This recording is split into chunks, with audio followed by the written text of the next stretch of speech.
Clearly inspired by Contra, 8-Bit Commando has you taking the role of a soldier trying to stop a nuclear arsenal. The Contra inspirations are clear from the moment you begin. Your character has a similar look, and you begin the game with a machine gun that fires red bullets.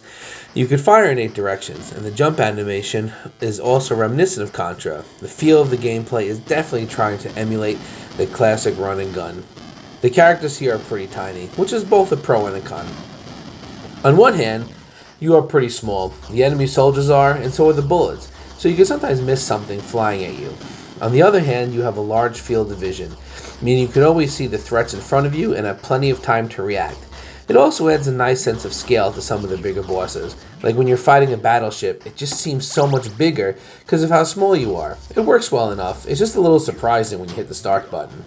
You get a nice selection of weapons here. You have the classic spread gun, of course. Then you also get homing missiles, a flamethrower, a laser, basically all the classic Contra weapons. But they each have their own unique feel.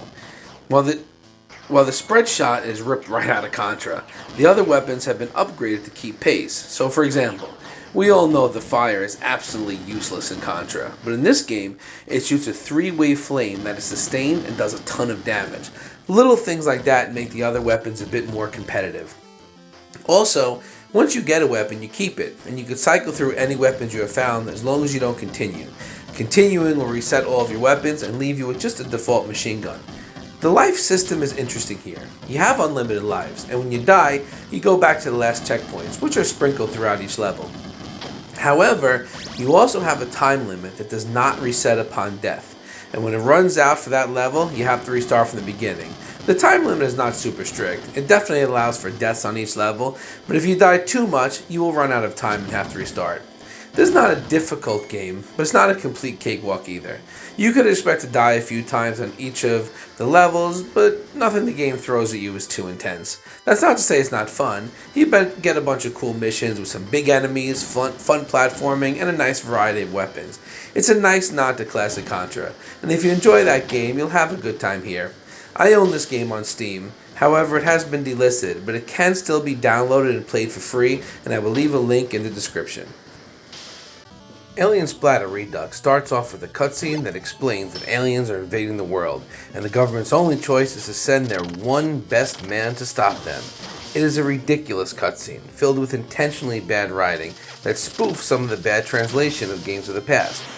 Like for example, the alien leader says that you must surrender the bases to us, as an obvious nod to the infamous "all your base are belong to us" quote. It's well done, and definitely worth a chuckle. Once you press start, you are thrown into a game that would have looked right at home on the NES. Controls here are very simple and responsive. One button shoots, one button jumps, and that's it. Nothing else you need to know. You start out with a basic pea shooter, but there are a ton of other weapons to acquire, represented by icons littered all throughout the levels.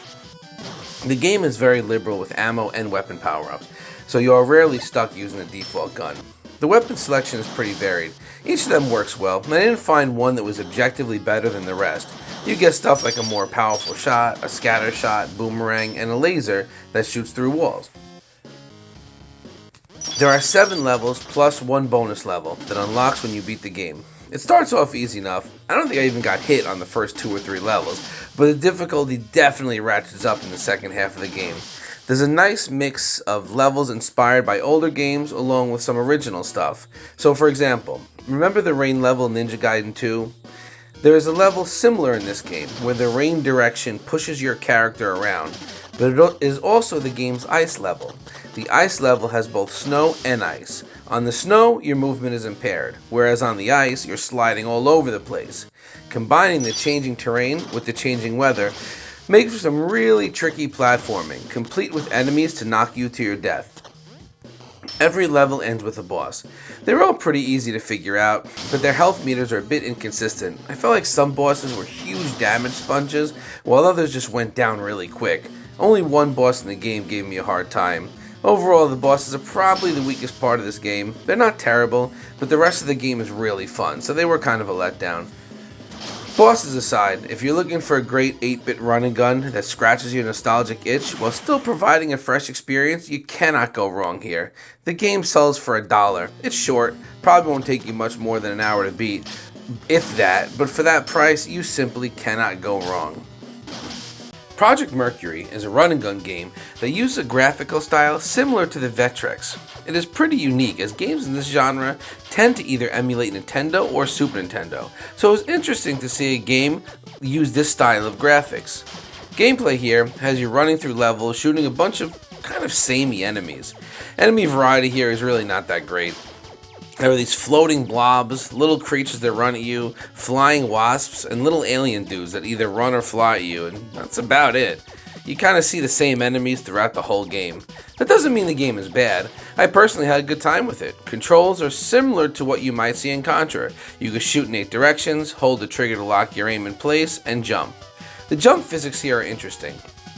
Holding forward while you jump predictably moves you in that direction. But as soon as you stop holding forward, your character just kind of drops. There's no momentum to your jumps like in most games, but it actually makes the platforming a little easier, as you can just release the direction when you're over the platform. So I never found myself missing jumps, despite the fact this game is littered with a ton of really tiny platforms. In addition to platforming and shooting, there are some other gameplay styles here. You get some speeder bike levels similar to level 3 in Contra 3, a few levels where you're climbing up a wall, also similar to Contra 3, and even a level similar to the second level of Battletoads that has you on this little contraption descending into a pit, dodging and shooting enemies. All of these sections were well done and did a nice job of breaking up the gameplay. You can unlock different weapons and upgrades as you go. Nothing too crazy, just extra ammo, a spread shot, and a laser.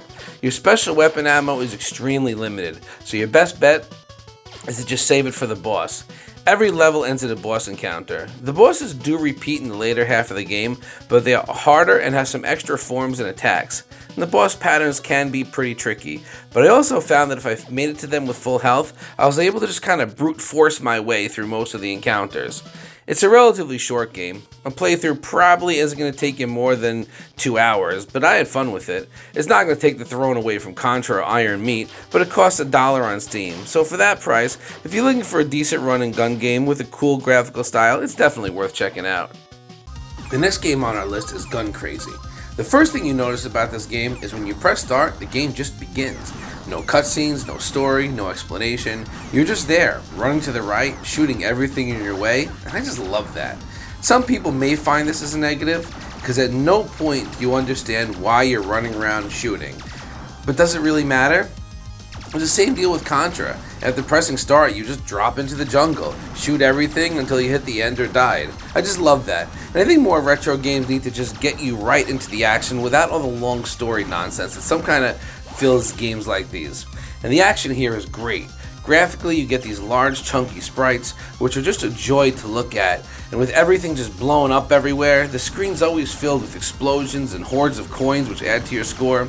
It gives off kind of a really nice Gunstar Hero vibes, and the action is relentless from start to finish. Control here is really easy. Jump, shoot, dash, and a button to hold yourself in place to aim. You're not invincible when you dash, but the extra speed boost and jump distance will often be necessary in order to avoid taking damage, especially on bosses. You start off with a basic gun, but there are plenty of awesome extra weapons to discover as you play. Each one has limited ammo, so you can't just find your favorite and stick with it forever, but they're all pretty useful and fun to use, so it's not like you get stuck with a useless flamethrower like you do in Contra. This is a pretty short game. There are 4 levels, and once you master them, a playthrough should only take you about 30 minutes, but this game is pretty tough. You have 2 continues and no saves, so you have to get good enough to beat it on a single playthrough. Given the length of this game, that's not really an issue. There's always plenty of enemies to shoot and some huge bosses, usually several per level. Expect to die while you're trying to learn their patterns, but it is really satisfying when you do. It's just always a great feeling to take down a boss that was giving you a hard time when you first met. There's also a 1 credit mode, which serves as the game's hard mode and eliminates the ability to continue. I don't really have anything negative to say about this game. I wish it was longer because I was enjoying it so much, but at the same time I recognize it's about the same length as classics in the genre, and for the low price of $5, this is an absolute must-play for fans of frantic run and guns. While I really enjoyed the fact that Gun Crazy had absolutely no story, I recognize that some people do want a story in their games. Our next game is Cyber Trash Statics, a run and gun game with a greater emphasis on narrative. You start off in this facility where you're clearly a test subject of some kind. The main character has lost her memory, and you're in a hospital under the ruse of trying to cure some kind of virus and restore your memories. In between levels, you find yourself back at this facility where the story gets fleshed out. Your character also goes to bed every night, which triggers some kind of memory cutscene that has you playing some event in her past. It's interesting enough to get the job done, but the dialogue, well, there's just something off about the dialogue. I don't know if it's a bad translation, bad writing, or just bad English, but the characters just kind of say things that just don't sound natural. I personally did not find this detracted from the game, as I would always get a little chuckle out of a poorly worded sentence, but it may be annoying for some people. The game describes itself as a tactical shooter. Honestly, I have no idea what that meant. When I think of a tactical shooter, I think of XCOM, and this game looks more like Contra and has nothing in common with XCOM. But once I started playing it, I kind of understood what they meant when they described it as a tactical shooter. Despite its similarities in appearance to something like a Contra or a Metal Slug, this is not a game where you could just always go in guns blazing. You have to use the environments to your advantage, as well as know when to dodge. You kind of go at it slow and steady. You get into a nicer rhythm as you play, and although I didn't find it too challenging, it was also just very cathartic. I just wanted to keep playing, as it was just really satisfying running around blowing up enemies. The game just has a nice feel, and just feels different enough from others in the genre to set it apart. There's an upgrade system here as well. As you kill enemies, you acquire experience, and you can use that experience to upgrade your attributes. Although for the most part you'll be buying levels. Killing enemies accumulates experience really slowly, but you can collect money and buy levels, which is the bulk of my leveling came from. Each level upgrade is pretty minor, but over time you do feel the difference, as your character will shoot faster, jump higher, and be able to dodge more bullets. Bosses here are generally pretty weak. The first boss at first seemed really hard, as he throws grenades, he showers you in bullets, and just jumping all over the screen. But eventually, I realized that I could just stand in the corner, safely out of the reach of his grenades, and then as he leapt near me, he would always be facing the opposite direction. So I'd just shoot him in the back till he jumped away, then wait patiently for him to jump next to me again, and repeat until he died. It was a laughable battle, and most of the other bosses really just require you to duck, shoot, and occasionally slide out of the way. I enjoyed my time with this game. The story has nothing to write home about, but it moves things along. The gameplay was really enjoyable. It was one of those games I just did not want to put down until it was over. It may not be for everyone. It's a little slower paced than something like Contra or the aforementioned Gun Crazy, but for the asking price of $5, it's definitely worth checking out. If you made it this far, thanks for watching. There are so many amazing games out there that fly under the radar. I release a video every 2 weeks trying to highlight some of these games.